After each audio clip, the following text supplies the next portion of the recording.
Advocate K Sarankumar, അങ്ങ് നേരത്തെ പറഞ്ഞൊരു കാര്യമാണത്. വോളണ്ടിയർമാരാണ് ഈ പരിപാടി വിജയിപ്പിക്കാൻ വേണ്ടി ഈ തല്ലിന് അണിനിരന്നത് എന്ന്. അങ്ങനെയാണ് എങ്കിൽ കണ്ണൂർ മുതൽ ഇങ്ങോട്ട് അക്രമ പ്രവർത്തനങ്ങളിൽ ഏർപ്പെട്ട വോളണ്ടിയർമാരെ പിരിച്ചുവിടണമല്ലോ അല്ലേ? വോളണ്ടിയർമാരാണ് എങ്കിൽ ജില്ലാ കളക്ടറൊക്കെ നേരിട്ടുള്ള ശാസനയ്ക്ക് കീഴിലാണ് എങ്കിൽ ഉദ്യോഗസ്ഥ തലത്തിൽ നിന്ന് നിർദ്ദേശം കൊടുക്കാമല്ലോ ഈ പരിപാടി കാണിക്കരുതെന്ന്. ഇന്നു കാട്ടാക്കടയിൽ പോലീസുകാർ കസ്റ്റഡിയിലെടുത്ത് റോഡരികിൽ വെച്ച ആളുകളെ പിന്നാലെ ബൈക്കിൽ വന്ന സംഘം അങ്ങോട്ട് കയറി അടിക്കുകയാണ്. ദൃശ്യങ്ങൾ നമ്മൾ കണ്ടതല്ലേ? അത്ര അനുസരണ ഇല്ലാത്ത ഒരു സംഘം, അത്ര നിയമവ്യവസ്ഥയോട് കൂറില്ലാത്ത ഒരു സംഘമാണോ സർക്കാർ പരിപാടിക്ക് അകമ്പടി പോകേണ്ടത്? അല്ല, ഞാൻ ചോദിച്ചോട്ടെ, ഇവിടെ സമാധാനപരമായിട്ടുള്ള പ്രതിഷേധം നടക്കുന്നിടത്ത് ഒരിടത്തും പ്രത്യാക്രമണം ഒന്നും ഉണ്ടായില്ലല്ലോ, ആക്രമണം ഉണ്ടായില്ലല്ലോ.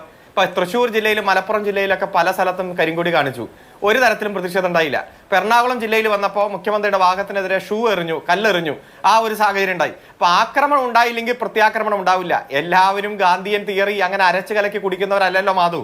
പ്രതിഷേധം ഉണ്ടാകുമ്പോൾ സ്വാഭാവികമായിട്ടും അത് പ്രതികരണം ഉണ്ടാവും. ഞാൻ പറയട്ടെ, അരുണേ പറയുന്നത് എന്താണ്? സർക്കാർ പരിപാടിക്ക് അകമ്പടി കൊണ്ടുവന്ന ഗുണ്ടാ സംഘത്തെയാണെന്നാണോ പറഞ്ഞു വെക്കുന്നത്?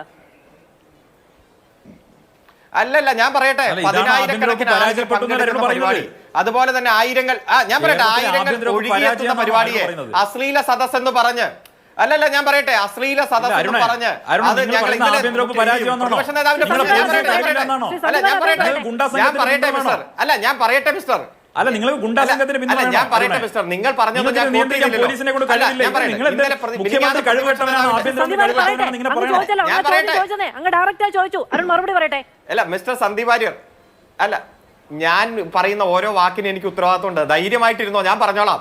പ്രതിപക്ഷ നേതാവ് മിനിങ്ങാന്ന് യൂത്ത് കോൺഗ്രസിന്റെ സമരം ഉദ്ഘാടനം ചെയ്തുകൊണ്ട് ആദ്യം പറഞ്ഞെന്താ? തിരിച്ചടിക്കണം. വീണ്ടും പറഞ്ഞു തിരിച്ചടിക്കണം. എന്നിട്ട് പറഞ്ഞു ഒരു സംശയം വേണ്ട, എണ്ണി എണ്ണി തിരിച്ചടിക്കണം. പിന്നെ പറഞ്ഞു എന്റെ കുഞ്ഞുങ്ങളെ സംരക്ഷിക്കാൻ പറ്റിയില്ലെങ്കിൽ ഉള്ള സ്ഥാനം വലിച്ചെറിഞ്ഞ് സന്യാസത്തിന് പോകണം.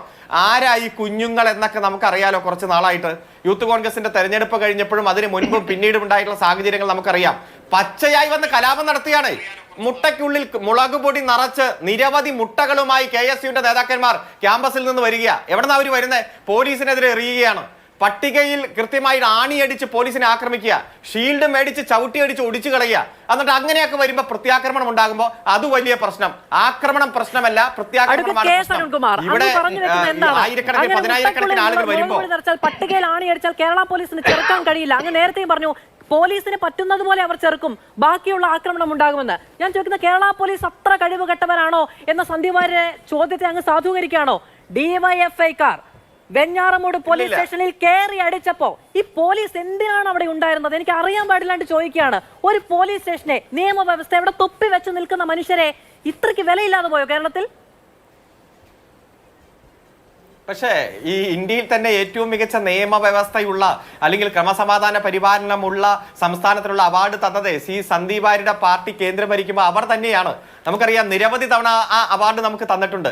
അപ്പൊ അത് മാത്രമല്ല ഞാൻ സൂചിപ്പിച്ചത്, ഇവിടെ ഏറ്റവും സമാധാനപരമായിട്ടുള്ള ചടങ്ങ് നടക്കുമ്പോൾ ആ ചടങ്ങ് തടസ്സപ്പെടുത്താൻ വേണ്ടി നിരന്തരമായിട്ടുള്ള ശ്രമങ്ങൾ നടക്കുകയാണ്. അതെല്ലാം നമ്മൾ ലൈവായിട്ട് കാണുകയല്ലോ. ഒരു പ്രത്യേക ദിവസം ഉണ്ടായിട്ടുള്ള പരിപാടിയല്ലല്ലോ. കഴിഞ്ഞ 30-33 ദിവസമായിട്ട് നമ്മൾ കണ്ടുകൊണ്ടിരിക്കുകയാണ്. എന്താണ് ഇതിന്റെ പ്രൊവോക്കേഷൻ? എന്താണ് ഇതിന്റെ കാരണം? എന്താണ് ഇവരുടെ മുദ്രാവാക്യം? ഒന്നും നമ്മൾ കണ്ടിട്ടില്ലല്ലോ. എന്താണ് മുദ്രാവാക്യം എന്ന്? ഇപ്പൊ സന്ദീപ് വാര്യരുടെ പാർട്ടി പരസ്യമായിട്ടുള്ള പിന്തുണ കൊടുക്കാൻ ഒരു കാരണമുണ്ട്. എന്താണ്? ചാൻസലർ കേരളത്തിന്റെ സർവകലാശാലകളെ കാവ്യവൽക്കരിക്കാൻ ശ്രമിക്കുകയാണെന്ന് സമൂഹം ഒന്നായി ആവശ്യപ്പെടുമ്പോൾ, വിദ്യാർത്ഥികൾ അതിശക്തമായിട്ട് സമരം നടത്തുമ്പോൾ സാക്ഷാൽ KPCC പ്രസിഡന്റ് വന്നിട്ട് പറയുക അങ്ങനെയൊന്നും ഇല്ല, പൂർണ്ണമായിട്ടുള്ള ഞങ്ങളുടെ പിന്തുണ അങ്ങോട്ടാണെന്ന്. നമ്മുടെ രണ്ടുപേരുടെ ശബ്ദത്തിന് ഒരേ സൗണ്ട്, ഒരേ സ്വരമാണല്ലോ ആ സിനിമയില് ശ്രീനിവാസനും തിലകനും സൈക്കിൾ വെട്ടി പോകുമ്പോൾ പറയുന്നുണ്ടല്ലോ. അതുകൊണ്ട് ഇവർ രണ്ടുപേരുടെ സൗണ്ട് ഒരേപോലെയായി. അപ്പൊ പിന്നെ കണ്ണൂർ മുതൽ ഇങ്ങോട്ട് വെഞ്ഞാറമൂട് പോലീസ് സ്റ്റേഷൻ ആക്രമണത്തിന് തൊട്ട് മുൻപ് വരെയുള്ള സംഭവങ്ങളെല്ലാം നമുക്ക് തൽക്കാലത്തേക്കൊന്ന് മറന്നു വെക്കാം എന്ന് തന്നെ വിചാരിച്ചോളൂ. എന്നാലും ഒരു പോലീസ് സ്റ്റേഷനിൽ കയറി തല്ലുക എന്ന് പറയുന്നത് അങ്ങനെ പൊന്തൂവൽ വെച്ചു കൊടുക്കേണ്ട ഒന്നാണോ? അങ്ങനെയാണെങ്കിൽ നമ്മുടെ സംസ്ഥാനത്തെ പോലീസ് സംവിധാനത്തിനും ആഭ്യന്തര വകുപ്പിനുമൊക്കെ തലയുയർത്തി നിൽക്കാൻ കഴിയുമോ? ഇല്ല, പോലീസ് കാര്യക്ഷമമായി തന്നെ ഈ നവകേരള സദസ്സുമായി ബന്ധപ്പെട്ടുകൊണ്ട് ആയിരക്കണക്കിന് പോലീസുകാർ സഹകരിക്കുന്ന സാഹചര്യം ഉണ്ടായിട്ടുണ്ട്. അവരെയെല്ലാം അടിച്ചു വീഴ്ത്തുന്ന തരത്തിൽ പ്രത്യക്ഷമായിട്ടുള്ള സമരത്തിന് പോയത് യൂത്ത് കോൺഗ്രസ് ആണ്, KSU ആണ്. ഇതെല്ലാം ദൃശ്യമാധ്യമങ്ങളിലൂടെ നമ്മൾ കണ്ടുകൊണ്ടിരിക്കുകയാണ്. അതുകൊണ്ട് ഈ നവകേരള സദസ്സുമായി ബന്ധപ്പെട്ടുകൊണ്ട് നമ്മുടെ സംസ്ഥാനത്ത് നടക്കുന്ന പോസിറ്റീവ് ചർച്ചകൾ ഇല്ലാതാക്കണം. നവകേരള സദസ്സിന്റെ ശോഭ കെടുത്തണം. മുഖ്യമന്ത്രിയെ അധിക്ഷേപിക്കണം. ആക്രമിക്കുന്നതിന് തൊട്ട് മുൻപ് കോൺഗ്രസുകാർ ആക്രമിച്ചിട്ടുണ്ട് എന്നാണോ പറയുന്നത്? കോൺഗ്രസുകാർ അവിടെ പിടിച്ചു വെച്ചിരിക്കുന്ന ആളുകളെ മോചിപ്പിക്കാനോ മറ്റോ അവിടെ അക്രമ സമരം നടത്തിയോ? അങ്ങനെയുണ്ടോ? അങ്ങനെയുണ്ടെങ്കിൽ കേസെടുത്തിട്ടുണ്ടോ? 20 പേർക്കെതിരെ ഡിവൈഎഫ്ഐക്കാർക്കെതിരെ കേസെടുത്തിട്ടുണ്ട് ഞാൻ അറിഞ്ഞു. അല്ല, ഞാനൊന്ന് നോക്കട്ടെ. 33 ദിവസമായി നടക്കുന്ന ഈ സംഭവം ഓരോ പോയിന്റ് വൈസ് ആയില്ലല്ലോ മാധു ചർച്ച ചെയ്തത്. കണ്ണൂർ ചർച്ച ചെയ്തില്ല, കോഴിക്കോട് ചർച്ച ചെയ്തില്ല, എറണാകുളം. അല്ല, ഞാൻ പറയട്ടെ എന്ന് പറഞ്ഞിട്ടാണ് ഞാൻ ഈ സംഭവം ചോദിച്ചത്. അങ്ങ് പറഞ്ഞതുപോലെ അങ്ങനെ പടിയൊന്നും അംഗീകരിക്കണ്ട, സത്യസന്ധമായ കാര്യങ്ങൾ എന്ന് പറഞ്ഞിട്ടാണ് അരുൺകുമാർ ഞാൻ ഈ വെഞ്ഞാറമൂട് ഒറ്റ സംഭവം മാത്രം എടുത്തത്. അല്ലേ? അങ്ങേക്ക് തർക്കിക്കാൻ പറ്റുമോ? ഇല്ല, അതെല്ലാം അംഗീകരിക്കണ്ട. അല്ല, ഞാൻ തയ്യാറാന്ന് പറഞ്ഞിട്ടാണല്ലോ ചോദിച്ചത്. അന്നേരം അങ്ങ് പറഞ്ഞില്ലല്ലോ അംഗീകരിക്കേണ്ടത്. അന്നേരം അങ്ങ് പറഞ്ഞില്ല അംഗീകരിക്കേണ്ടത്. അങ്ങ് പറഞ്ഞ അങ്ങനെ തന്നെ അംഗീകരിച്ചിട്ടാണ് ഞാൻ ചോദിച്ചത്. ഒരു പോലീസ് സ്റ്റേഷനിൽ കയറി തല്ലുക എന്ന് പറയുന്നതിന് എന്തെങ്കിലും ന്യായമുണ്ടോ? അതോ അതിനു മുമ്പ് കോൺഗ്രസ്സുകാർ ഈ പറയുന്ന ആളുകളെ മോചിപ്പിക്കാനോ മറ്റോ അവിടെ അക്രമ സമരം നടത്തിയോ? അങ്ങനെ ഒരു കേസ് രജിസ്റ്റർ ചെയ്തിട്ടുണ്ടോ? ഇവിടുത്തെ പ്രശ്നം ജനങ്ങൾക്ക് നല്ല ബോധ്യമുണ്ട്. ഇപ്പൊ CPM-ന്റെ സംസ്ഥാന സെക്രട്ടറി എന്ന് പറഞ്ഞല്ലോ, ഇവര് പറഞ്ഞത് ഇടതുപക്ഷ ജനാധിപത്യ മുന്നണി ഗവൺമെന്റ് വച്ചിരിക്കുന്ന ആശയത്തെ ഞങ്ങൾ ആശയപരമായി തന്നെ നേരിടും, ഞങ്ങൾ വിചാരണാ സദസ്സുകൾ നടത്തും.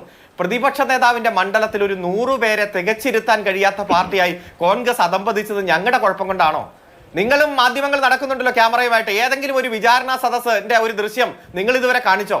കാണിക്കാൻ പറ്റാത്ത തന്നെ ഒഴിഞ്ഞുകിടക്കുന്ന കസേരകൾ കാണിക്കാൻ നിങ്ങൾക്ക് ബുദ്ധിമുട്ടുള്ളത് കൊണ്ടല്ലേ? ആശയത്തെ ഞങ്ങൾ ആശയം കൊണ്ട് നേരിടുമെന്ന് പറഞ്ഞ് ഒരാശയമില്ല, അതിന് ജനങ്ങളുടെ അംഗീകാരമില്ലാതെ വന്നപ്പോൾ ആയുധമായി ഇറങ്ങി തിരിച്ചത് കോൺഗ്രസ് തന്നെയാ, യൂത്ത് കോൺഗ്രസും KSU-മാണ്. അടുത്ത കാലത്ത് യുവജന സംഘടനയ്ക്കെതിരെ വന്ന ആരോപണം, യൂത്ത് കോൺഗ്രസിനെതിരെ വന്ന ആരോപണത്തെ നേരിടാൻ ഒന്ന് സജീവമാക്കാൻ നിരവധി ക്രിമിനൽ കേസിൽ പങ്കെടുത്തവരെ രംഗത്തിറങ്ങി വന്നു.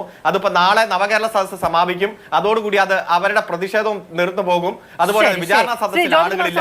ഞങ്ങൾ ജനങ്ങൾക്ക് മുന്നിൽ വെച്ച ആശയത്തെ നന്നായി ഞങ്ങൾ നടപ്പാക്കും. തികച്ചിരിക്കുന്നില്ല.